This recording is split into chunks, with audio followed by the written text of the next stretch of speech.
Welcome back. This is the Big Blue Banter New York Giants football podcast. I'm Dan Schneier, joined as always my co-host Nick Filato. Today we thought we'd do something fun in the dead of the offseason, though we do have some OTAs left still before we really get to the dead of the offseason, which is going to be a grind. I hate the dead of the offseason, Nick. I always want training camp to come by. But we're going to rank the Giants position groups by strength. So what Nick and I feel are the strongest position groups. And as we talk through these position groups, we're also going to offer our own insight, and it might differ from each other. So I'm excited to see that. I haven't seen his rankings yet. He hasn't seen mine. We're going to offer where we view these versus the rest of the NFL from a roster building standpoint. Do we think the Giants have an edge at a specific position group we rank high? Do we feel like they're right in the middle of the pack, a little above average, a little below average, or lagging behind to a larger degree? We won't go massively in depth with any of the position groups, but we will give a little overview of each. If you want massive in-depth discussions on any position group, keep it locked and loaded here on this YouTube channel, or if you're listening on podcast, Big Blue Banter, because we will be doing position by position breakdowns in the months of June and July leading up to training camp. But for now, we're going to rank the positions, Nick. And a lot of people like to do like 12, 14 through 1, Nick. So let's start with your 14th ranked position group. Yeah, I was against ranking the special teams, but Dan insisted. So we do have a special team punters and kickers in here. But my weakest position group is linebacker.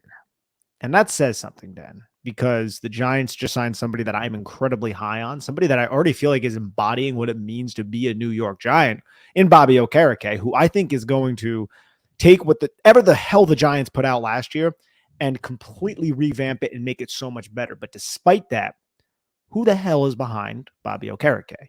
Gerard Davis, Micah McFadden, Darian Beavers.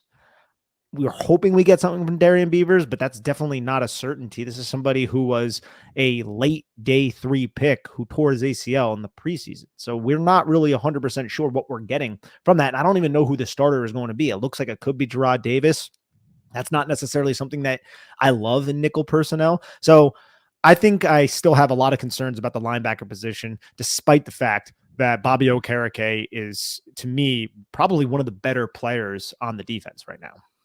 I think that was a really solid breakdown right there, Nick. I'm looking at this position, and I have it. We'll spoil each other's rankings throughout. I have it as my 12th.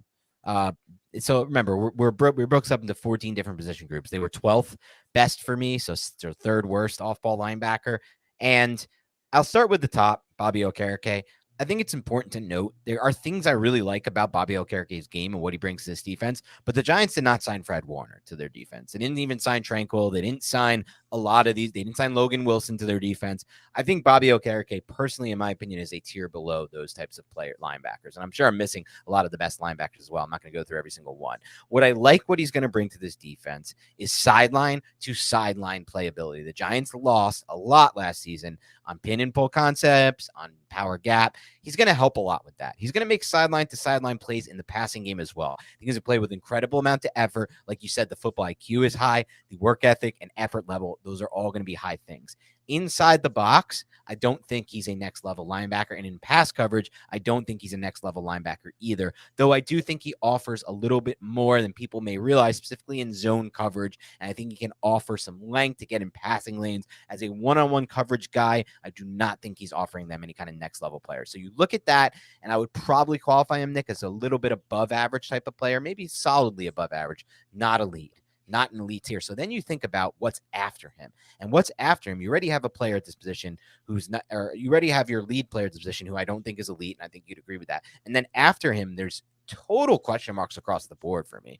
Like, talk about Gerard Davis, like, bounced around a million teams. I know he had former good draft pedigree, but the film doesn't back it up. He's had a long career, and even watching him last year, I feel like he is way more of a floor player for the Giants, which I believe they actually feel like they need at this point at the linebacker position, which is why they brought him back, which is why they started in that playoff game, than a ceiling guy. That first round ceiling, I think, is completely off the table. It's done.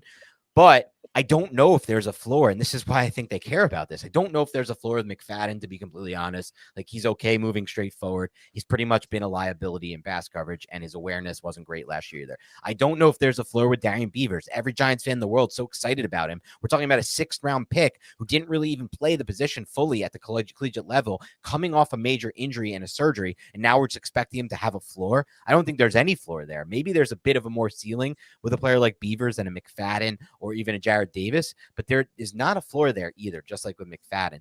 So now you're barreling down through the depth chart here and looking at players who you don't even expect right now to potentially make an impact, that we might have to, like, maybe guys they sign, right? Another Jared Davis type they find off someone's practice squad, or, cut at the final day. So this is a position that has absolutely no depth to it whatsoever. Not a lot of high floor players, in my opinion, and then one really good player who's not even elite. So I think it's very fair for you to rank them last, but I'll get into what my last was. The last for me was just punter. I mean, I don't think Jamie Gillen is like the worst punter in the NFL or anything, but I don't think he offers them much either, besides a cool nickname. I was disappointed pretty much with his ability to pin, coffin type punts. I've been very disappointed with the Giants punting for years at this point. I feel like it has not been an advantage for them. If anything, it's been a negative. I will say this: the Giants didn't really get burned on punt return game, so maybe that's a credit to the punter himself and his ability to get hang time, things like that. I don't know. I don't look too deeply into punting stats, and I just think in general returning is down in the NFL anyway across the board. But I just ranked it 14th because I just felt like, at least with linebacker, you have Bobby Okereke. This position, all we have is one guy, and he just has a cool nickname. Yeah, Scottish Hammer. Yeah, Punter's my next one. It's 13 for me. And then I actually added one note that I made sure I wanted to mention on the podcast. Punter, who gives a shit? There we go. Now, the punting is very important, and I wish we had like a top-notch punter who could really help the Giants win the field position game. I think if Jamie Gillen, who has a huge leg, which is important, if you get pinned down at your back at the 15-yard line, you want to flip the field. You don't want to put your defense into this terrible position. Having a big leg is excellent, but you need to be accurate. You need to be able to pin these punt returners into a certain location that corresponds with what coverage you're running, and also just, kick it out of bounds at a far rate, which is something that Jamie Gillen has somewhat struggled at. So, and he also kicks out of the back of the end zone too much. So he's 13th for me. Could have been 14th, but again, who gives a shit? So for 13th for me, we're going to move forward to a position I have ranked lower on my list than off-ball linebackers. You have linebacker at 14. I have linebacker at 12, and it's offensive guard. So here's my thoughts on the guard position and why I would have it ranked lower than linebacker. At linebacker, at least I know I have Bobby Okereke, which, again, I don't think has as high a ceiling as maybe some Giants fans think, but I do think his floor is really, really high, and I'm really excited about his floor. And I think the ceiling is probably even higher than maybe you thought I gave in that first little spiel about him. So I don't want to sound like I'm down on him at all. At offensive guard, Nick, I don't know that I see anyone with Okereke's ceiling. You can make the case for Josh Azudu, I guess, but I'm not certain that that case is a fair case, considering what Bobby Okereke has already produced at the NFL level, what he's already put on tape, versus what Azudu has put on tape. And I know Azudu hasn't had the same sample size, but Azudu to me is not a realized player yet. He's still a prospect player in the NFL who could, again, potentially be a liability in the pass game. We don't know that he's going to improve in pass production. We have a feeling that he's going to turn those flashes in the run game, if he gets the reps and if he gets the snaps, into more, into floor, into, consistency potentially in the run game. Pass game to me is still open-ended. You got that at one spot. Now you have Mark Lewinsky, a veteran, played a lot last year, moved better in the run game than given credit for, made impact plays at the beginning of the season, and then caught back a little bit of hot streak at the end of the season, specifically in the run game in both cases. Had a long stretch in the middle of the season of really bad play, was a liability throughout most of the season in pass protection, did not do well with stunts on the whole right side of the line, did a lot worse than the left side of the line with stunts and twists and games up front. So to me, that's a below average player. And then Ben Bredeson, who has a little bit more of a floor, I think, than either of these two players, unless you're talking run game, where maybe Lewinsky has a higher floor than Bredeson. But a little bit more of an overall floor there with Bredeson, but not anything too special there. So maybe there's a little bit more depth than at linebacker, but not really when you consider the fact that the Giants are not going to be playing a lot of linebackers on the field at one time, right? They're going to be playing mostly looks with one linebacker, maybe two. And on an offensive guard, you need two on the field every single snap. So it's not really depth. It's three to play two spots. Basically, I mean, you got Lemieux maybe back in the mix, Jack Anderson, things of that nature, which I'm not really excited about either of those two players. So to me, it's ranked a little bit lower than linebacker just because I don't really see as much of a ceiling type play there. So offensive guard is 12 for me, Dan. So I'm like Okay. right there with you. And I think you did a really good job breaking it down. I feel like we have a better offensive guard situation than we've had in a while, but it's still lackluster. There's a lot of potential on the at the offensive guard spot with Ben Bredesen, who knows how long he's going to be here, but he's still only a 25-year-old kid. I think we have to keep that in mind, and I would not be opposed to bringing him back. Josh Azudu, we're excited about. What are you going to get from Marcus McKeithen? I think that's another player that you can look at, even though he's being tried out at right tackle. I don't know if that's actually like a thing. That was a third-team OTA type of right tackle. You might have just put him out there for a body. I think guys like Jack Anderson, like you don't want to see Shane Lemieux out there. I think those guys are players ideally that you don't want to be out there, but they are your backups right now because you have Bredesen, Azudu, and Glowinski who can rotate between the two starting spots. And I feel like that's an okay place to be, but it still leaves some to be desired. And I still think it's a point next year, say if the Giants go into the draft, that you're going to be looking at the guard spot and be like, we could use a right guard if Zudu and McKethan and all these younger players don't take the necessary steps to develop their game. So it's definitely a position group I'm not overly excited about. I do think in recent memory, the Giants have been in much worse spots. So they're just taking kind of baby steps to get themselves to a level that's going to be respectable. And I think that's at least a step in the right direction. And honestly, as much as I like Josh Azudu because of the pop he brings and because of how, I'm big when it comes to offensive linemen on feet, that's basically all that matters to me there. I think the rest can be kind of taught or just come together.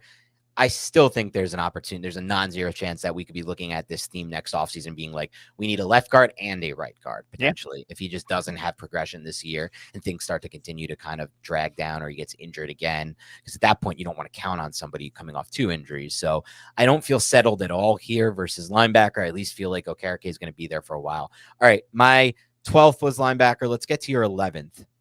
My 11th is safety. Look, the Giants have hopefully somebody who they're going to re-sign and who could be their safety for a long while in Xavier McKinney. Julian Love, they just let go. I think Julian Love was a more important piece to the defense than maybe many realize, but now he's out the door and you replaced him with the Bobby McCains of the world. I think that's definitely a step down.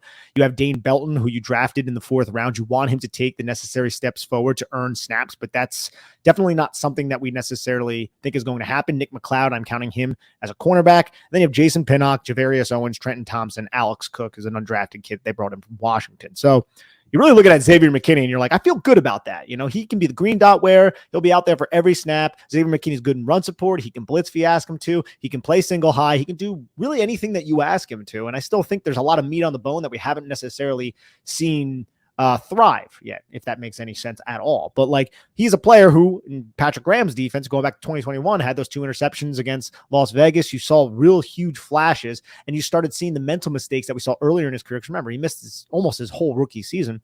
We saw those dissipate, but then last year we didn't necessarily see him come into Wink Martindale's defense and just own the role, right? And again, a lot of it was also because he was injured and that was, an embarrassing thing that happened in Cabo for Xavier McKinney. But I feel very comfortable with Xavier McKinney. I don't necessarily feel overly comfortable about anybody behind him right now, Dan. And you're hoping Dane Belton takes those steps forward to seize a starting job. You would like some of these young guys to step up. Javarius Owens, what can you get from him? He's a round 7 pick who's a rookie.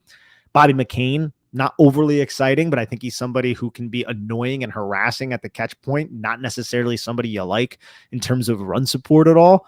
So I think the safety position is one that I'm not overly thrilled about, specifically when you're talking about a defense that likes to run a lot of defensive backs out there and one that might have 3 safeties out there at once. If these guys end up playing to the level that we hope they can play to. I just don't know if they can play to that level. And if that's the case, you're going to see Nick McLeod out there. You're going to see some of those cornerbacks earning safety type of snaps, which is something that Wink Martindale did in Baltimore as well. The safeties weren't living up to it. He would put cornerbacks out there if they were interchangeable enough. And guys like Nick McLeod, in my opinion, they are interchangeable enough. So we'll have to see.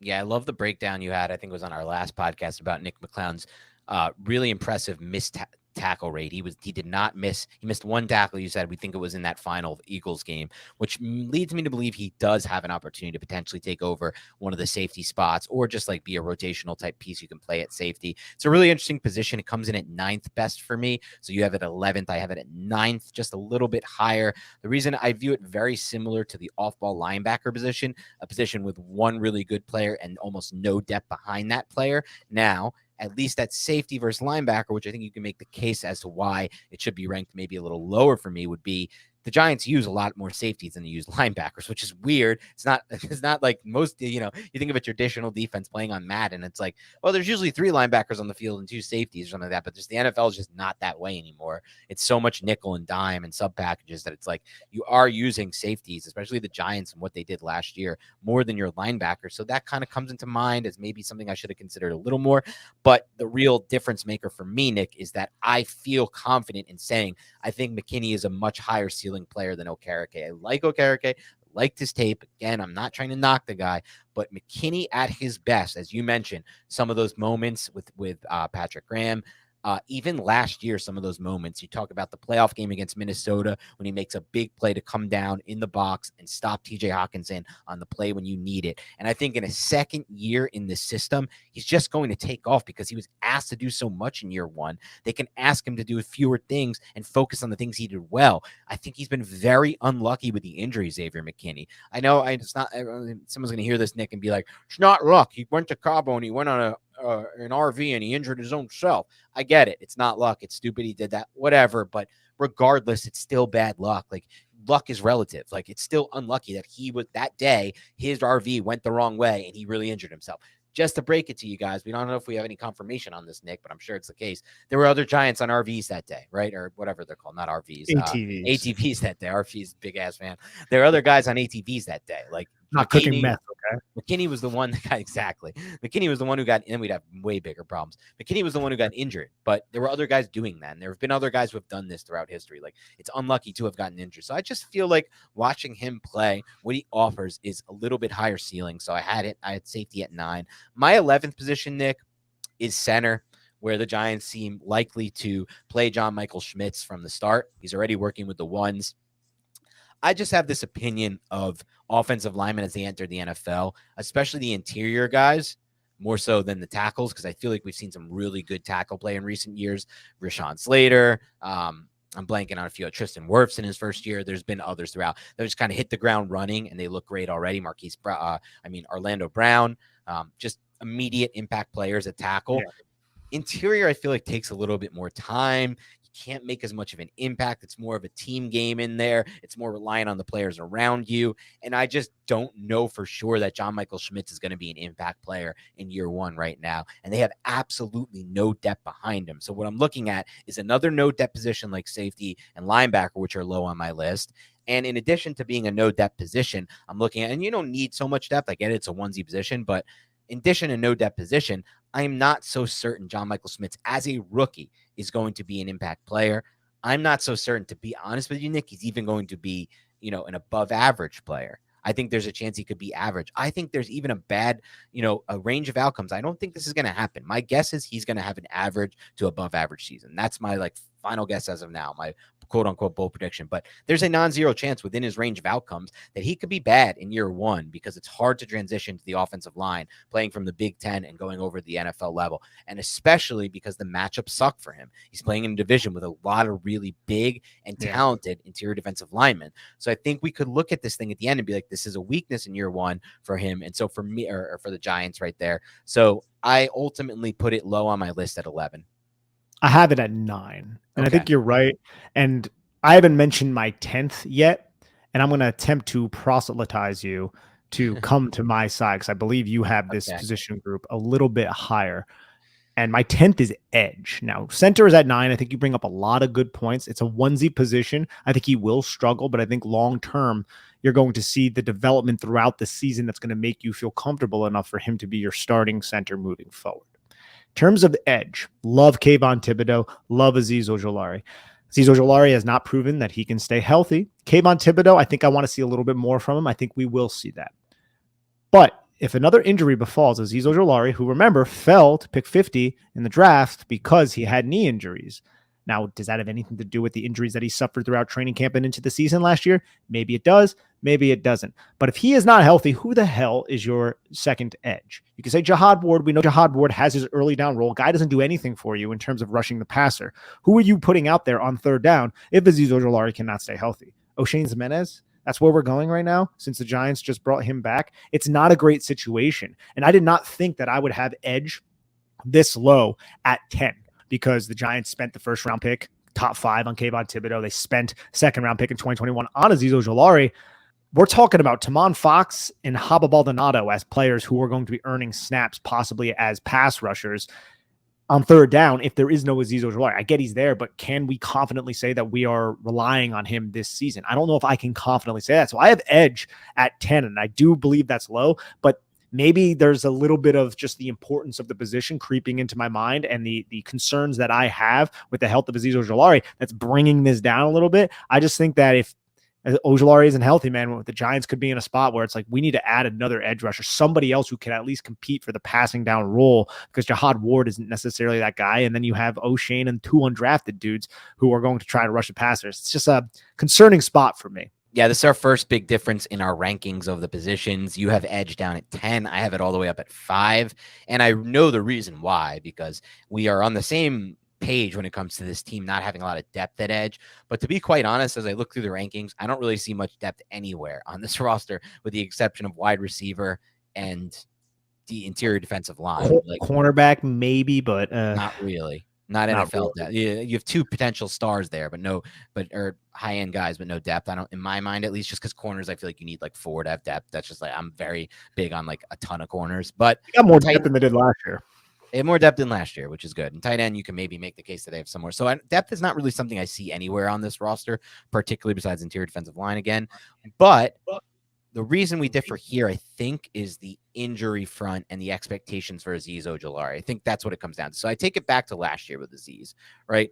I know he came in to the NFL with that weird knee thing, but that hasn't been an issue for him yet. So he didn't really come in with too much of too much of an injury history outside of that. I think back to that joint practice. I believe it was against the Bengals where he effed up his quad on that play. It's very unlucky. It's very, very unlucky. And I read some things throughout the year, even once he made his way back onto the field, Nick, where it was like quad injuries are as tricky and as bad to get as hamstring. I think it was his calf, not quad. Yeah. Quad would have been you come back from that. Calf is an incredibly tricky injury for what I heard was an edge player. For someone's playing off the edge and rushing the passer, an incredibly tricky injury. And I just don't think he was ever the same. But to me, I just think it's luck. I just, you know how I am with injuries. Evan Ingram, your most injury-prone player ever. Last season with the Giants, didn't miss a game. Last season in Jacksonville, didn't miss a game. Injury prone is BS to me. It's mostly based on luck injuries. I think it's 90%. Now there are, again, as we go over this a bunch, I'll say it one more time just because not everyone's heard this already, and then I'm going to be accused of dumb stuff that I'm not actually saying, which pisses me off more than anything else, Nick. You know I hate when people try to put words in my mouth. But yes, there are injury-prone players. If you have multiple injuries to the same area of your lower body, you are definitely more likely to get an injury. Odell Beckham's a good example. He's not the only one. But Azeez Ojulari isn't Kadarius Toney. And in Tony's example, if you are a hard cutter like Michael Wilson coming out of Stanford this year, the receiver, and like Kadarius Toney, where you just plant and you drive that violently, aggressively into the ground, you're probably going to be more injury prone.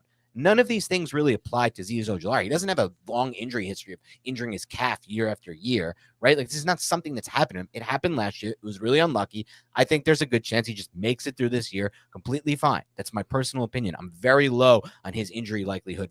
There's plenty of other players on this roster I think are much more likely to get injured. Sterling Shepard, I could go through a list right now. I'm not going to. So I feel like, based on that, Nick, this is one of their only positions where they have 2 potential top-end players. If Azeez stays healthy with what we saw last year, because remember, it wasn't just that Azeez played some downs for the Giants last year, got some sacks, and showed up in the box score.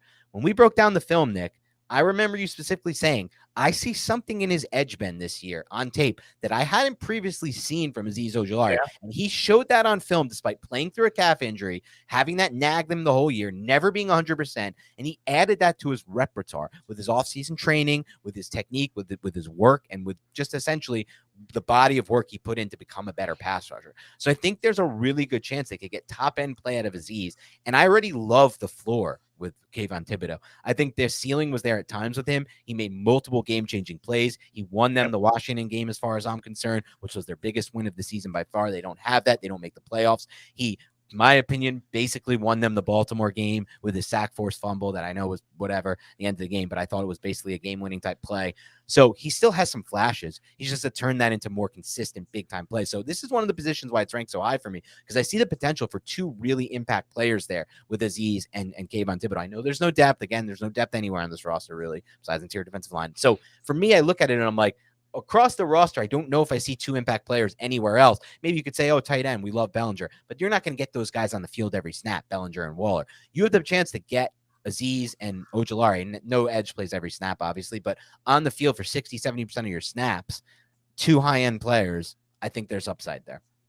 And that's why there's some subjectivity to this exercise, because positions like edge and in the secondary, they're not going to play every position. So you need to have strong depth. Whereas offensive tackle, say, it's like it's your starters, and hopefully you never see DeVry Hamilton. Hopefully you never see Matt Peart, because that means those guys are more than likely injured. So I am also weighing in depth probably a little bit more than you, because I think you bring up a lot of good points in terms of Azeez Ojulari, his upside, and Kayvon Thibodeaux, who we expect to take a second-year jump. And I think if I were to look at it from that perspective, I would more than likely have edge higher. It's just the depth in terms specifically to passing downs. If Azeez Ojulari were to be unhealthy, is something that definitely gives me a little bit of concern, just because you're talking about O'Shane Ximines and two undrafted guys if you remove Jihad Ward, who doesn't really offer you much as a pass rusher. And that's why I like this exercise, because you and I, we're on the same page with a lot of things, but we're approaching this from slightly different perspectives. And I think that's cool, because we can both articulate why we are doing it and why we are ranking it in a certain manner. And that's what I love about this, man. That's why I like podcasting with you. Yeah, for sure, man. And I feel the same way. And let me get to my 10th position now, which I think you'll probably have ranked higher. I'm not sure how much higher you'll have ranked, but it's wide receiver at 10 for me. So when it comes to wide receiver, this is the only position that you can argue has depth besides interior defensive line, but it's weird depth, right? Because it's depth, but it's only depth if you're going by names. I think a lot of NFL teams have wide receivers on their roster they're higher on than we are, but guys that we don't know about that they feel good about. I don't know any names off the top of my head, but there's tons of players that I know, throughout and different NFL rosters, teams are very high on, in the same sense that we'd be high on a Paris Campbell or something like that, or a Sterling Shepard coming off the many injuries he's had. So there is some level of depth here at the wide receiver position, but unlike all these other positions that I have ranked higher than them, the higher than wide receiver on this list, there's not much of an opportunity for a high-end player.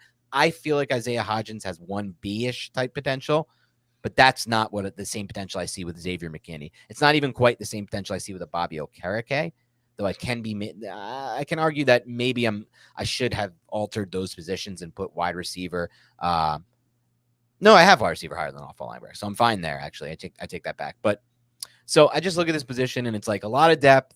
They're trying to win this thing with 1,000 different players. They're very well prepared in case and when the injuries come at this position, because they always do at the skill positions for the most part. So I like that. I like the preparation. I like what they tried to do here. There was no real way Brandon Ayuk wasn't on the trade block. As much as I tried to make it happen via Twitter, he wasn't actually on the trade block. T. Higgins was not on the trade block. Like you could have got Hopkins, old ass Hopkins. You could have got old ass Odell Beckham. There was you could still get old ass Hop. No, you can't. They don't have the cap space for that. But I mean, they could mortgage their future for a 31-year-old player, but I hope that's not the case. But again, there wasn't real opportunities there. So it's not that I don't like what they did here, Nick, why it comes in at 10th. It's just they don't see that much high-end potential here, with the exception of maybe Hyatt and Hodgins being kind of a little bit in that Bobby Okereke range of ceiling. I have wide receiver at 7, so I'm a little bit higher on the wide receiver position, and it comes down to the depth. It comes down to the different body types. It comes down to the fact that I believe a lot of these wide receivers are smart, and I think that really meshes with the system that Mike Kafka and Brian Daboll is attempting to run. I also just love the fact that a lot of these guys, I feel like if the Giants suffer 3-4 injuries at the wide receiver position, you can still field a competent 11 personnel package. Now, I agree with you. I don't know if there is a ton of upside here if you remove Jalen Hyatt from the equation, because Jalen Hyatt, he does have upside. It's just we don't really know about it yet because he's a 3rd-round rookie.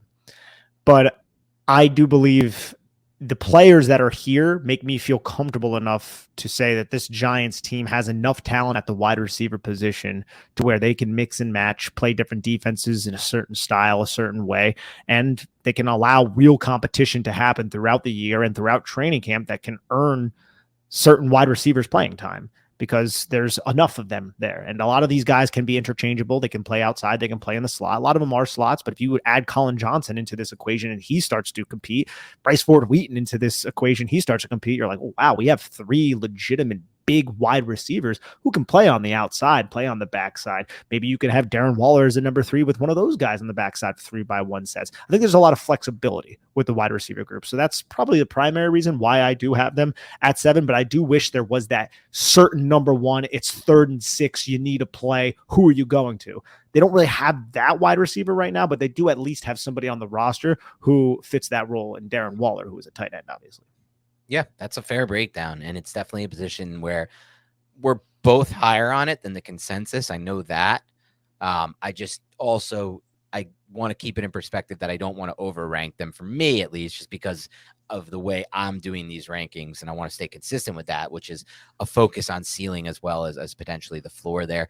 At 9, I had safety. I went over that already. At 9, who do you have? Did we go over that yet? Yeah, we already went over center. So for me, 14 linebacker, 13 punter, 12 offensive guard, 11 safety, 10 edge, 9 center.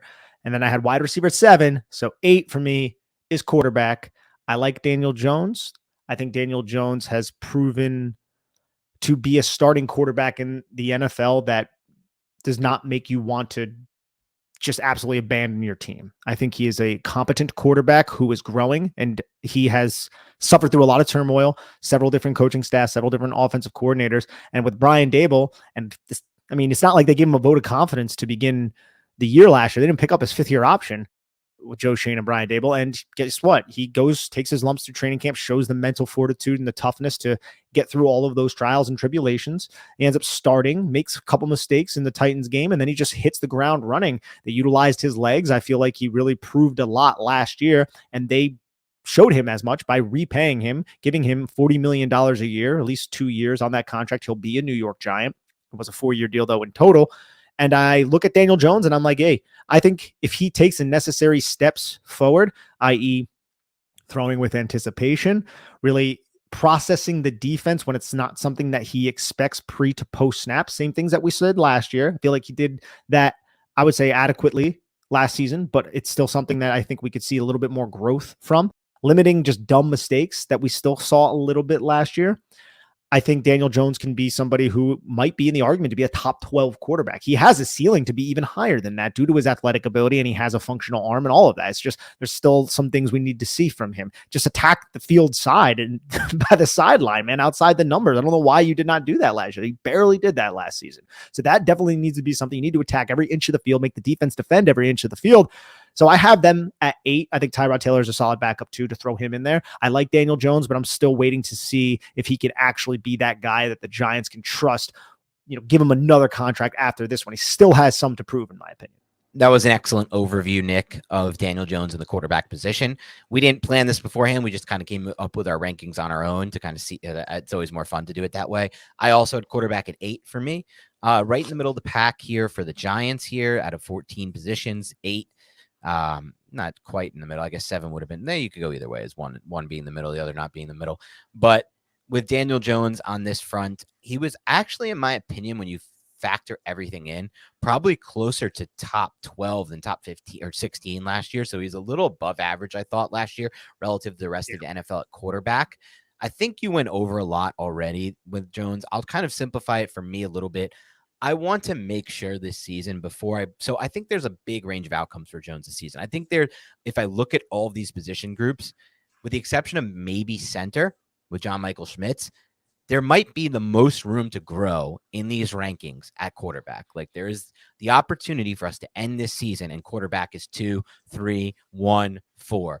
I do honestly believe that Daniel Jones has that potential based on what I saw last year. There was massive improvements. We're going to talk about all the good things first. There were massive improvements with Jones from a processing standpoint. There were massive improvements with Jones from a pocket presence standpoint. I think that was the number one improvement he made during the season. There was massive improvement from Jones from a ball protection standpoint, both as a fumbler and an interception thrower and, putting passes in harm's way. There was massive improvement from Jones, in my opinion, just from an overall health standpoint, right? Like he showed that he has the durability. I know that's a lot luck based, but he did different things. I thought at times, mostly toward the end of the year, I think about that Colts long run of protecting his body was sliding. And I think that's only going to continue. I think you could tell that they want to make that a stress. They need to keep him on the field. So there were a lot of things he did really well. And then you just look at the overall production, the EPA he added, the expected points he added on a play basis. His, listening to the coaches the way he did, he took so well to the coaching and just saying, look, if it's not there, I'll just run through the B gap and I'll take those free yards, was really important. It was a really big factor in their success overall. It was also a situation with Jones where I thought he was above average when it came to third down situations across the NFL versus the rest of the quarterbacks. I thought he dug the Giants out of a lot of third down situations with his arm and with his legs. He extended drives with these runs. From a production standpoint, he could be ranked higher on this list. Quarterback could be ranked higher, especially when you consider that I am actually very high on Tyrod Taylor as a QB2. I think a lot of Giants fans ran with a he sucks thing last year because I guess it seems to be the same kind of fan that says like Daniel Jones is like the greatest quarterback ever. He just needs receivers and stuff, and it'll be Mahomes level. Like those fans want to like say Taylor sucks, but I feel very confident in Taylor. He had a very small sample size of work last year, but I think he could run this offense, to be completely honest. So let me get back to Jones for a second here on why it ranks 8th versus maybe 4th, 5th, 3rd already for me.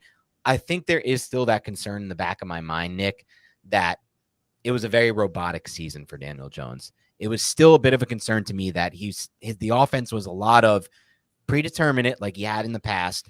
And if it's not there, now I have another option that's better than the past option, which is sit on it and wait. The new option is run. But I wonder and I worry if that can be adjusted to by opposing defensive coordinators. I would argue a little bit that, yes, we saw a lot of a robotic nature maybe early on, but I think down the stretch of the year, and it also coincided with shitty defenses, so take it for what it's worth. He did, though, an excellent job, in my opinion, and the Giants coaching staff put him in this position to extemporize plays, to get out of the pocket, and then to put defenders in conflict that were in the flat. We saw like, I think 3, maybe 4 touchdown passes, a couple to Isaiah Hodgins, where he was rolling to his right, and the DB was like, dude, I got to tackle this 230-pound quarterback, or I got to cover Isaiah Hodgins or Darius Slayton behind me. And Daniel Jones always made the right decision. So from a decision-making standpoint, and I think you would agree with this, I feel like he took a step last year in those types of situations. What it really comes down to, and we've talked a lot about anticipatory throwing towards the sidelines, it's not just towards the sidelines, it's also down the football field. There were times last year, and this, you can do this with any quarterback, so I'm not just trying to really highlight or lowlight Daniel Jones, but when your offense ranks dead last in explosive plays last year, and there were a lot of opportunities that he just didn't pull the trigger on, he checked it down to Chris Myrick, he checked it down to this person. We need to see you pull the trigger on those throws when Darius Slayton burns Tariq Woolen, or when any of those things happen, James Bradbury. You can go through a lot of different games where the play was there to be made, and professional NFL quarterbacks make those plays, and Daniel Jones just didn't. And that's not us being Daniel Jones haters. That's just the reality of the situation. He can, in my opinion, make those throws. And I think he is fully aware of the fact that this team has upgraded the wide receiver position, and that should help him. But now we just need to see him actually pull the trigger and actually make the defense pay for not covering either deep or towards the sidelines. Those 2 spots of the field need to be exploited by this offense and need to be explored by this offense. And I think hopefully Daniel Jones will add that to his repertoire. And I think if he does, Dan, we're talking about an explosive, exciting offense, especially if Saquon Barkley is back as running back.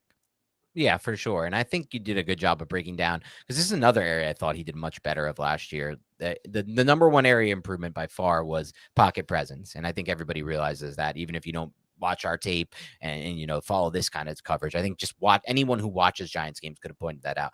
But another thing that really stood out to me was his ability to throw on the run, particularly when he was moving to his right, but even to those left at times, like the throw I referenced earlier on the past podcast to Isaiah Hodgins, in that Vikings game where he rolls to his left and hits him on the sideline. His ability to throw on the run, like you just mentioned, to improvise definitely improved. I think for me, when I say robotic, I'm not talking about like you can't do anything, because I think he can, or like, you're dead in the water, you're just relying. So again, I'll try to explain this a little bit better. So I'm thinking between the 20s. So one example I'm thinking of, for example, later in the year where everything was supposed to be going great, as we just mentioned, he was a little less robotic, whatever. That Colts game, that play where he throws instead against that cover 2 defense where the corner's rotating down and he just throws that quick, whatever it was, to Isaiah Hodgins, when you really have to hit the vertical there. You really have to throw that ball outside the numbers down the field when the corner's making that play and when the cornerback has that leverage. It's those types of stuff where I feel like I'm watching a quarterback who's just kind of taking what the coaching is telling him and just following it to a T.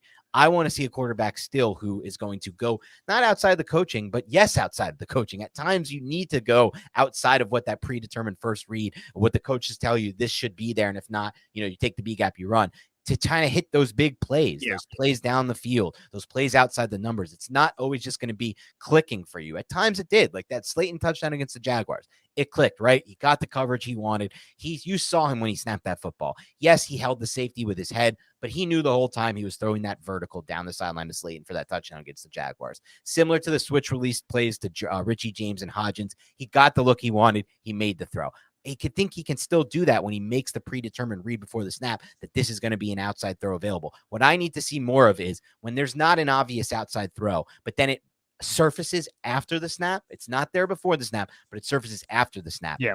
Those are the throws that have to start being made to me for me to say you're a little bit less robotic and a little bit less. I'm just taking what the coaching is giving me. And understanding the defense wants you to take that opening. They're leaving that open so you could take it. I mean, the Eagles baited Daniel Jones, one being an interception, sending that blitz with James Bradbury.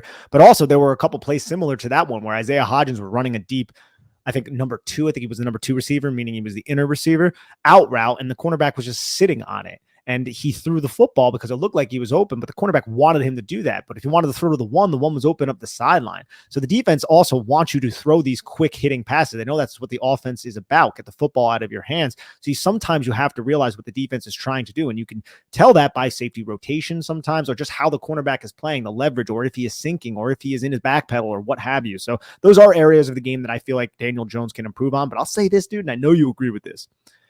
Daniel Jones drastically, my opinion of him has drastically improved from last year, the way he came into that offense and the way he was able to lead the New York Giants. And I think there's so much to be said about a 25-year-old kid who went through as much as Daniel Jones did in his professional career to be able to do that. Now he just needs to grow from that. And that's all we're saying here on the Big Blue Banter podcast. Yeah, it's at 8th for us, but as I mentioned before I even started talking about this, it has more room to grow any position except for center, because there is a chance that JMS just comes out and he's amazing and he just gives us like a top 5, top 10 center right away. It's possible. It's not, you never know there. But outside of center, maybe, and even competing with center, quarterback is probably the position where you can look at it and be like, there is room to grow here, because the ceiling case for Jones is he's had a horrible offensive line, bad receiver situation, only one good year of coaching now, and a second good year of coaching. He can really take this thing forward. And I do think that's possible. As you just mentioned before this, me going into this year with Daniel Jones versus last year is like night and day. Now I see a ceiling. I didn't see a ceiling go prior to last season. Now I see a potential ceiling there. He still has to reach that ceiling. And to do that, he has to go off script a little bit more for me, right? He has to throw a little bit outside of what the defense is giving you. He has to kind of take those shots and take those chances and understand post snap a little bit better what he has available to him quickly. It's a hard position to play, but the fact of the matter is there is more room to grow there than I feel like there has been in the past. Luckily, he's tall, right? He has to reach the ceiling. Yeah, exactly. There you go. All right, what do you have at 7? We both had quarterback at 8. This is probably another difference position. Nah, 7 for me is wide receiver. Okay. Yeah. So I'll go to my 7 then, because I don't think. Oh, you have a 7? Okay, go. I have a 7 that hasn't been hit yet, and we could talk about that. I'm sure it's higher on your list, and that's cornerback for me. So, cornerback for me, I see ceilings and I see floors littered throughout this position. So I see the potential there for them to have 2 really damn good corners. That's why it comes in just above average at 7. There's a chance that Adoree Jackson and Deonte Banks are really good corners. I think there's also a chance that Adoree Jackson gets injured for the 3rd consecutive year and misses some time with the Giants. Though, to be fair, last year was a bad luck injury, or in some people's minds, a bad coaching injury, by playing him on the punt return where he got injured, which is not a position he should be playing for the Giants. You do not put your number 1 corner on special teams, in my opinion. I know Brian Daboll has still not, said this was a mistake, and he still talks about maybe playing him there. He was returning some punts and OTAs. I don't care what Brian Daboll says. I do not agree with that decision, and I stand by it. It's just too valuable a position. You gain very little from punt returns. We had no good punt returns last year that I can remember the Giants. We had 2 fumbles on punt returns, which sparked this idea in the first place, I think, or maybe it came after, I don't remember. But you have the potential there with Adoree Jackson. I still think it's more likely that Banks struggles a bit as a first-year corner. Then you have Cordell Flott to give you some kind of depth and maybe potentially some upside at slot corner to maybe be a top 10, top 15 option there versus the rest of the NFL. All those things are possible. They have a potential for 3 really good corners here. So I think the ceiling is there, which is why it ranks up at 7. But I also think the floor is potentially really low here versus even some of these positions I have ranked behind corner, Nick. So that's why I think 7 feels good for me, because I'm factoring both the ceiling and the floor. It's the widest range of outcome position for me by far on this roster. Easily, and I have him at 6, so I'm on the Okay. same page with you. Adoree Jackson, Deontay Banks, I'm excited about that starting duo. I do think Banks will struggle a little bit, but I think there's a lot of upside with Banks. I wish he was a little bit better at the catch point. Wish he had better ball skills. At least he didn't show that at college, but I don't think that he's just not going to have it at the NFL level. I think just his man coverage ability will always put him into a position to at least make a play on the football. So that upgrade of just selecting him in the first round is something that I'm very excited about. Cordell Flott, Amani Oruwariye. Look, I'm not the biggest AO type of guy right here. Cordell Flott, I hope he starts in the slot. It might not, though. Depends on the run support. We discussed that either earlier today or on the last podcast. And then I don't know what to expect from Leonard Johnson, Aaron Robinson, Trey Hawkins, and Rodarius Williams, but I believe there's at least potential there. And I think some of those guys can be cross-trained to play safety as well, so it bleeds into that positionless type of defense. So I have it at 6, but overall, I am much more excited about this position than I was last year. Yeah, and I'm going to talk about my 6 now, but because it's a position we haven't talked about yet, but I'm actually moving it live to 5. Ooh. So this is now my 5, and I'm moving edge down from 5 to 6 because I thought about it a little more. And so my 5th position is going to be with edge at 6, tight end for the Giants. I don't know where you have this one ranked. I have it at 4. Okay, so we're pretty close on that, a little off there. But tight end will be my 6 here. Tight end's position I look at with Darren Waller and Daniel Bellinger, and even to an extent Lawrence Cajor, I still think will be a factor at times in the red zone for specific packages. Or honestly, there was an opportunity to get him going early in a game. I forget which, on the vertical area. Was that Seattle potentially? If my memory serves me right, where Daniel Jones just overthrew him on a wide open kind of vertical route where he released a little bit of a wheel, if I remember right. And so I still think there's a chance to use his vertical speed and his ability to kind of run the vertical plane as well as a tight end 3. But you look at the big 2 here of Darren Waller and Daniel Bellinger. One thing you know from listening to this podcast is we're higher on Isaiah Hodgins than most Giants content creators and whatever fans. We're also higher on Daniel Bellinger, I think, than most believe, or, most see him. Most see him as kind of more of an average type player. I still see a player who's young with incredible athletic profile, and at times last year did some things in the passing game that don't make the box score, but make the film. And what I mean by that is he got open in spots where the ball should have came his way potentially, but just didn't come his way. And that's not on him. Right. And that's not always on the quarterback either, because some of those led to completions and first downs and things that move the offense, and maybe lower or higher percentage throws were chosen instead of a lower percentage seam ball up the arc, but sorry, up the seam on the vertical plane. But I see a player who has a lot of potential in Daniel Bellinger to be complete two-way tight end, in addition to having Darren Waller on the roster, who offers size, offers great, and I mean great body control in the air, something they don't really have on this roster outside of Isaiah Hodgins. Great hands at the catch point. Build up speed, maybe more than straight line vertical speed, but with that length, it shows and it makes a difference there with Darren Waller. So I think they have potential for 2 really good tight ends on this roster, with a nice role player out of Lawrence Cajor as your potential 3 for certain packages, specifically in the passing game where he helps you. So I really like this position for the Giants. I'm curious if Cajor makes the team, because I think you need more of a blocker to be your number 3.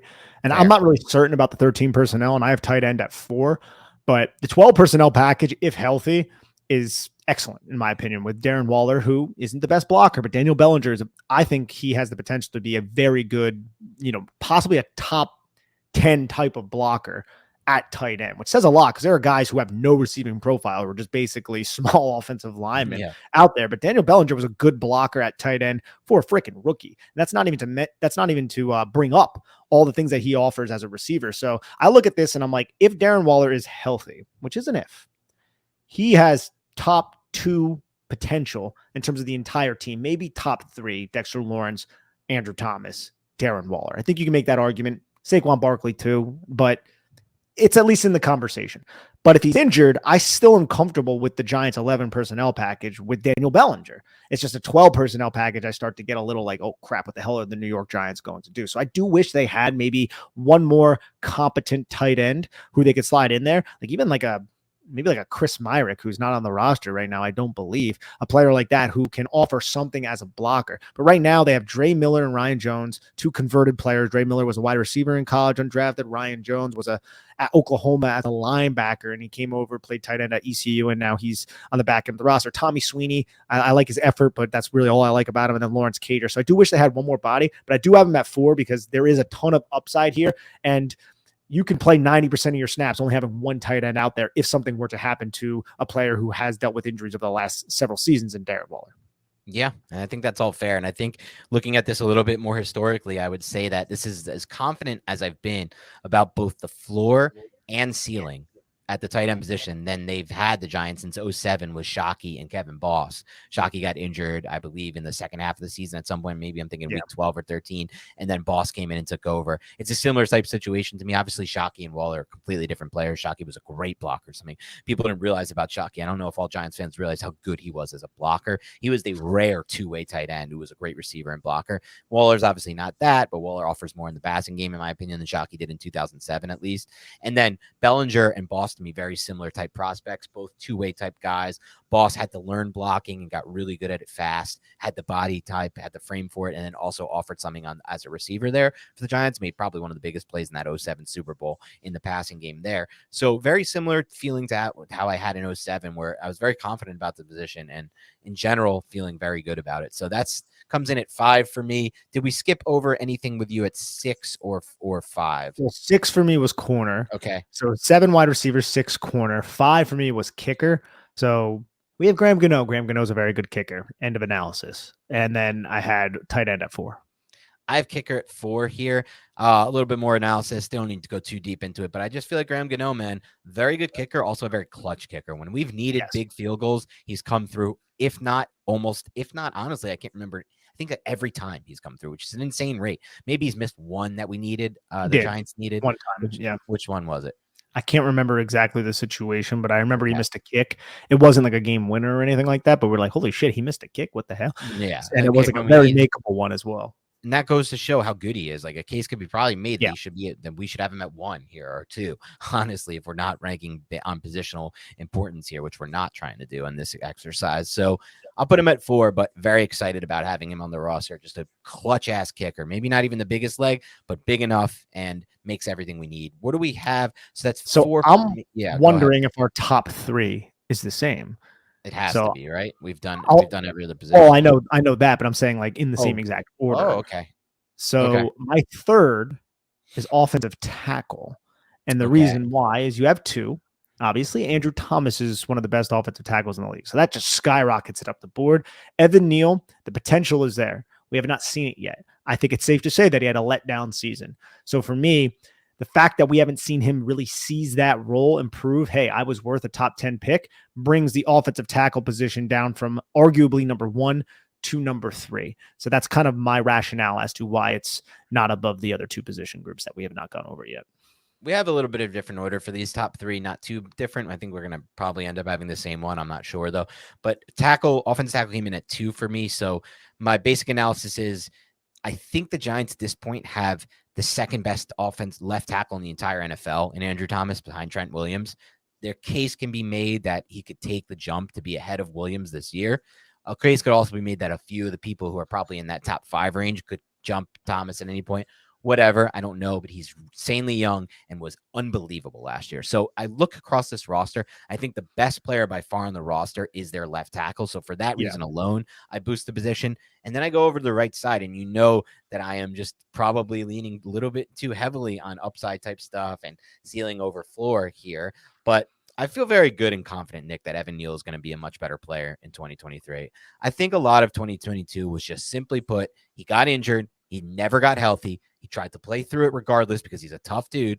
And despite trying to play through it, he was not the same player. Again, reference the interview we had with John Schmelk, who said Howard Cross, who played in the trenches for a decade plus with the Giants, watched him from field level, few feet away, and said this dude is just not healthy at all in his lower half. And if you're not healthy at all in your lower half, you are not going to be a productive offensive tackle. He goes into the offseason with his excellent work ethic, and he starts to work, I believe with Willie Anderson, was that who it was, to kind of fix and improve his technique and his stance and his get off as an offensive tackle. And so with all of that in nature, with what he's, in mind, with what he's dedicated, with his hardworking style, with his pedigree, and with what we saw on the tape at Alabama, because that's really important still. What we saw then is not going to change much. I mean, you and I are pretty big believers in we don't use one season to define to change too much of a prospect profile. Now, you shouldn't do that always, Nick.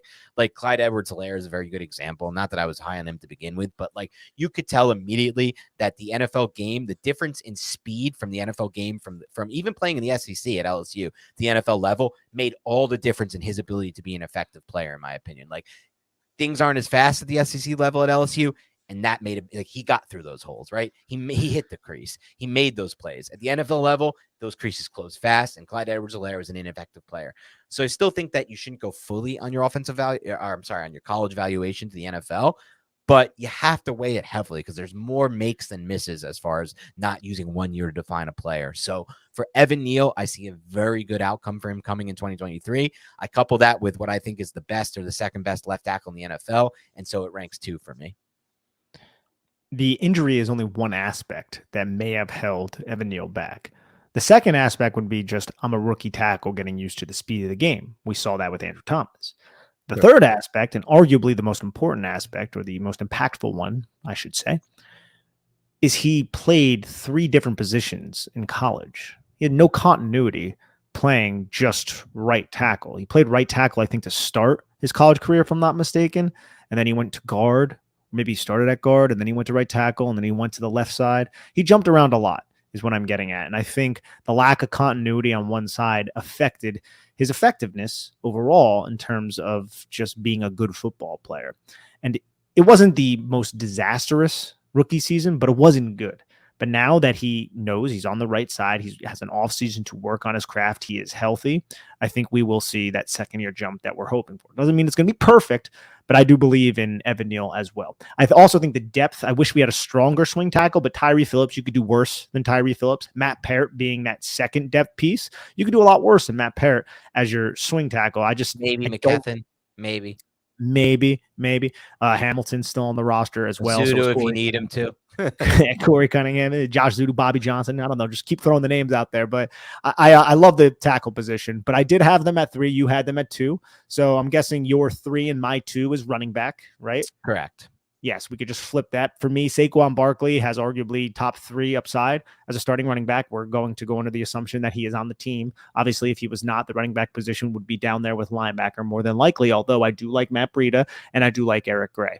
I think the 1-2 punch of Matt Breida and Eric Gray would still be a lackluster starting running back core, if we're going to be honest. And you also got to throw in Gary Brightwell and even just Sean Corbin into that conversation. But Saquon Barkley, when he's out there, you can give him 75-80% of the snaps. You're probably going to be pleased with what he's going to give you in between the tackles, to the outside, and also even as a receiver. But I do think the additions, or bringing back Matt Breida and the addition of Eric Gray, offers maybe a different type of running back that you can add to your passing game. And I think that's important because what we saw down the stretch of the season last year with the pony package, 21 personnel, 2 running backs out there, and how the Giants had success using Matt Breida in that role. I think Eric Gray can also fit into that. So I have the running back position at 2nd, but I can easily be argued into having it at 3rd with offensive tackle taking the jump up. Yep. I think that's all fair right there. I would say we're a little different on this position. I think for me, running back was closer to my 4 where I have kicker versus my 2 where I have tackle. I think there were some concerning signs in Saquon Barkley's profile last year. For starters, the long runs, just look, 9 40-plus runs in his rookie season, his MVP, his rookie of the year, just 2 last year. And 1 came, I think, in that final game of the Eagles where it was like a 39-yard run or a 40-yard run that really should have been a house call. Like in the 2018 season, it's a house call every single time. I know the safety had a decent angle, the D-back had a decent angle on him. He had a good angle on him, but I don't care. I've seen him erase angles like that plenty of times in 2018. I bet if we look back at those 9 40-yard runs in 2018, we would say that X had a good angle on some of them. Like the Jaguars run, for example, there was 7 players on that defense who had a good angle on him there. And that's part to me of why he's supposed to be special. It's the ability to beat angles that are impossible to beat with his explosiveness and his breakaway speed, which was a big factor again in what made him, in my mind, one of the best running backs in the NFL in 2018, because he's not the best processing running back, in my opinion.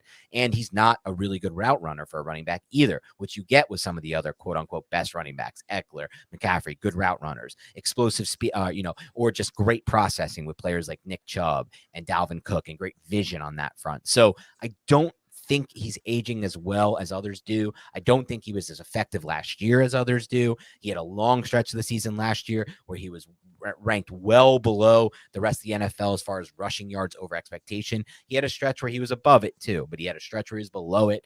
To me, I think that he's a little bit overrated at this point in his career personally, but it's just not trying to be a hater here. I just think we're looking at an older player that, again, like, if that breakaway speed isn't there for me, Nick, I don't know that I still think, look, and when I'm saying this, I don't mean he's overrated in the sense that like he's not a top 7 or top 10 back in the NFL right now. I think he's a surefire top 7, top 10, top back end to top 5 type back. But if I'm talking about the top 3, 1 or 2, and like interchangeable 1 or 2 right now at the running back position, I'm not so sold on him his trajectory moving that direction. And I'm not so sold he was that last year, to be quite frank. Like, I don't, again, long stretch of games in the middle of that season where he was just not that effective of a running back at all, while also offering to me in the passing game not as much as some people think. Some people look at the raw passing numbers, the targets, the receptions, the yards, and they say he was a really good receiver. I look at the route running, and I just don't think they were able to use him in ways that some of these other teams can use their running backs to open up the defense and schematically to offer space with other players on the field, because simply put, he's just not running the vertical plane that well, in my opinion, as a route runner. And quite honestly, I don't really see him beating one-on-ones with the linebackers anymore. Not that was really anyway. And some people say, oh, they don't use him that way. They're using him on flares. Okay, I understand. But regardless, is there a reason why they're not using him that way? Is that possibly a question we can ask here? So I'm not trying to knock Saquon Barkley. Again, I still think he's top 7, top 5-ish, top 10-ish for sure. But if I'm talking about top 1, 2, or 3, if you don't have that breakaway ability, I don't know why he can also be expected to be it. I think back to like the greatest run I've ever seen in college football, the run against USC in the Rose Bowl. I don't think he's that athlete anymore, to be honest. I don't see He's a little it. bit older. He's older at a position where age matters for athleticism. But he was and the injuries. But he was always a guy who kind of not relied on, but athleticism was a big part of what made him special. Yeah, so we've said this plenty of times on the podcast. I still think maybe you're devaluing a little bit the breakaway ability that he still possesses. This is somebody who was 4th in breakaway yards last year, 7th in breakaway percentage in terms of running backs that had at least 50% of their carries. We're not talking about like Pierre Strong and players like that. Sure. So I still think he has that breakaway ability. He reached over 21 miles per hour last year, so he still has that speed. I don't think that Eagles play is as much of an indictment on what you're saying as maybe you do, but I think you bring up a lot of valuable points that Giant fans need to be aware of, because he's an aging running back who had injuries, who is a little bit more reliant on his athletic ability than maybe the Nick Chubbs of the world and the Dalvin Cooks of the world and players like that. So I think you bring up a lot of valuable points. And I also do concur and agree with the receiving part of it. I think he's dynamic because anytime you get Saquon Barkley, a 6'1", 230 plus pound back, the football in space with his athletic ability that he still currently has, it can be dangerous against the defense, but I don't think he runs the crispest routes. I think he has some frustrating drops here. Like, come on. So I don't think he's as natural a receiver as maybe some others do. So I think that's also a very valid point that you bring up. I still think there's still football left for Saquon Barkley. If the Giants, if he signs the tag, I'm happy with that. But I was on the same page with you in terms of giving him a long-term contract, because I do think it's only more than likely going to start going downhill from here. And that drop is kind of precipitous. We've seen it recently. Like Dalvin Cook, everyone's like, yeah, this guy's a top 5 pick in fantasy football. He was just cut. Now, some of that is economics, obviously, but that running back cliff is around 27. Saquon Barkley's 26 right now. Yeah, and I think for me, like when I think about what made him so special his rookie year, you said like he was still 4th and 7th in breakaway percentage. That was 1-1, and that needs to be 1-1 for him to be considered, in my mind, a top 2 or 3 back in the NFL. I still think he's great football ahead of him for this year for the Giants, hopefully past that if they sign him long term. Still, again, top 5, top 7, top 10 range. But 1, 2, or 3, he has to be 1-1 in breakaway ability, or 1-2, not 4-7, because he doesn't offer a lot of these other things that these other players offer. And I want to ask you something, just thinking in your head, this is a whole different point, but thinking in your head of even those plays where he runs the flare out and they get him the ball. I even feel like in 2018 and 2019 before the injury, there were more examples of him winning in the phone booth than there were last year. There weren't that many phone booth wins for him last year. We're like, oh my God, he totally got that guy. He did it against Green Bay. It was awesome. That was deep down the field in space. You're I'm talking talking about about just as a receiver? just as a receiver. Yeah, of course. Just as a receiver, I'm talking about.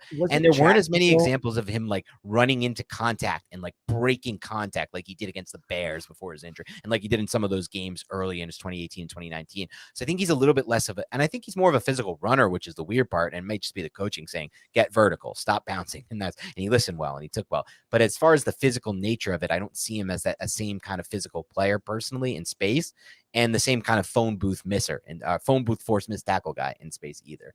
Personally. So I can't remember. Was it the Jacksonville game where he had a couple reps where it was just like, bro, you put that dude in. Yeah, he did have some sick reps in the Jacksonville game. I'm thinking of the one there were, and obviously there was like the best one by far, like the most vintage Saquon Barkley, the one that he looked like 2018 rookie Barkley, was the screen pass on 3rd and 10 or 12 against whoever it was early in the season, where he caught the screen on the right side, flipped the field, reversed it, and turned it into a first down. I don't remember who that was against again, but you know the play I'm talking about, right? I think that was against the Bears. It was against the Bears, potentially. I don't know. Yeah. You know better than I do. But that was vintage Saquon Barkley right there. That was him showing off that same elite level athleticism. Like you said, there were moments of it last year. It's just a matter of, will that continue to go up? And if it doesn't go up, is he still a top 2 or 3 back? We're not arguing if he's top 5 or top 7 or top 10. We've established that already. At the very worst, he's top 7, I think, or top 5. But to be 1, 2, or 3, which for me, just to finish off my analysis of the position, you would need to be, because I'm not very excited about, I like Eric Gray, but we can't sit here and say he's an amazing number 2 when guys like Zach Charbonnet are number 2s on rosters, right? Or you have like a roster with like DeAndre Swift and Rashad Penny. I know Rashad Penny's injury prone,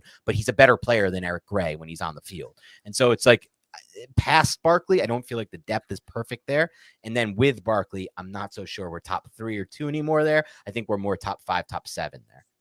I don't think that's unfair, but I would at least suggest there were times last year where he made plays at the goal line that were like, wow.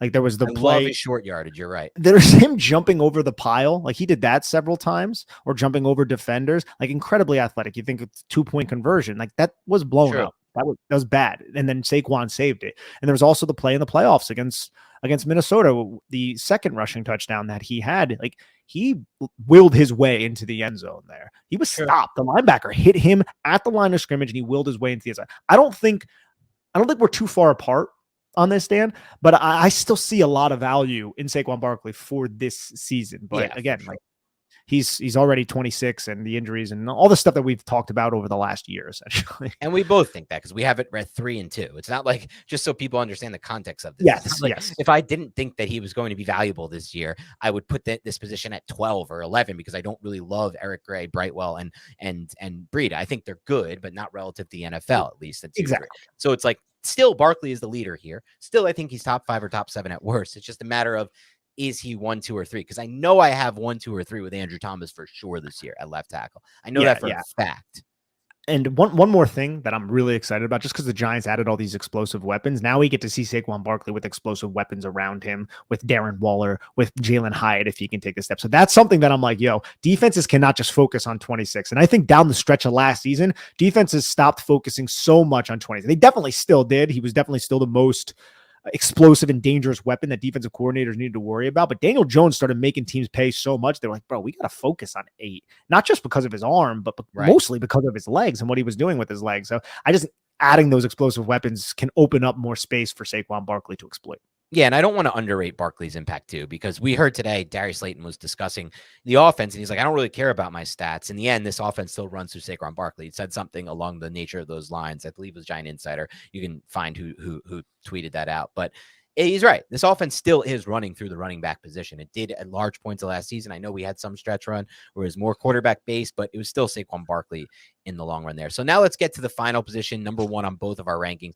This is the one position, Nick, depth and high-end talent, where I look at it and I'm like, this is the only position on the roster where I can make the definitive case to any fan who wants to battle me that the Giants have an edge versus the rest of the NFL here. There may be other teams that can compete them in the same range and the same tier.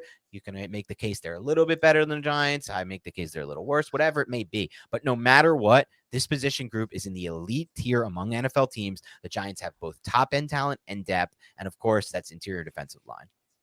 Yeah, the interior defensive line of the New York Giants. Look, there are teams, like you said, 49ers have some good guys there. The Jets have some good guys. Washington, Philadelphia. The Giants might have the best in the league, though, because Dexter Lawrence and Leonard Williams, I mean, according to Pro Football Focus, who just came out with, I can't remember the author's name, but they just came out with a list of the top, I think, 30 interior defensive linemen. The Giants had 2 in the top 12 with Dexter Lawrence and Leonard Williams.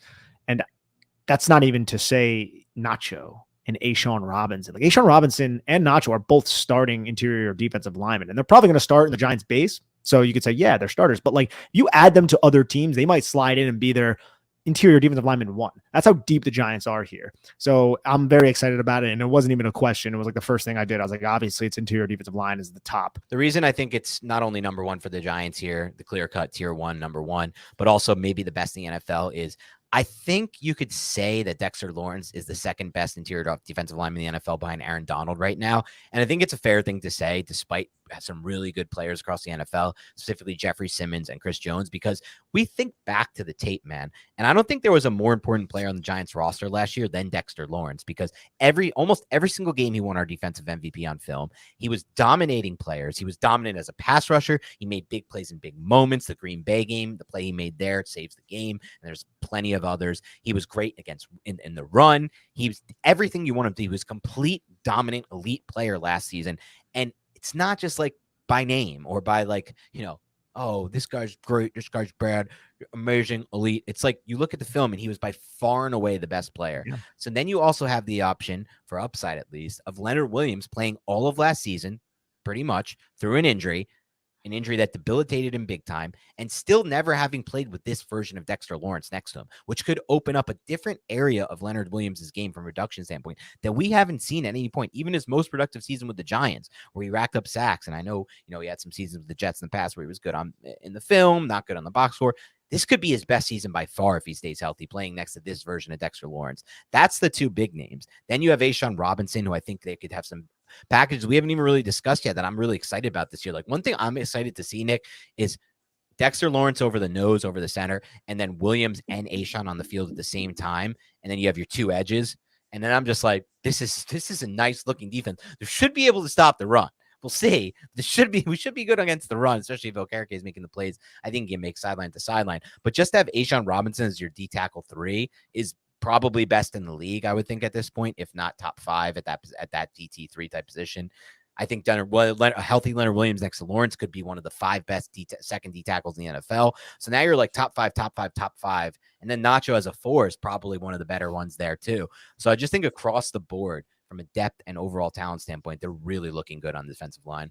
And not to mention, you don't need Dexter Lawrence playing 60 snaps. You're not going to tire him out like that. You can play him in a manner that can put him out there in the right situations, whether that be on third down, if you want him rushing the pass or what have you. You can use him in a manner to where it's not going to really break his body down, because that's not something that you're going to want to do now that he's signed long term. So I think it's a great situation right now. But again, like you said, it doesn't mean that their run defense is just going to be excellent, because they got to stop those outside runs, and that's going to be more so on the linebackers and the edge rusher. Because when you align in a tight front, which is their base personnel, with those 3 interior defensive linemen over the tackles, the 2-4 techniques, they're just going to block down, power gap, and try to create a gap outside of the tackle, and the C gap or the D gap at the tight end is over there. And the Giants need to hold up the edge in the linebacker position. That was the biggest issue. That's why teams who ran power gap exploited and just absolutely killed the Giants last year, like Jacksonville. And then against Tennessee and Seattle, the Giants' run defense looked like a top 5 unit. Yeah, exactly. If you're going to run zone all game at them, inside zone, they're going to stop you. But if you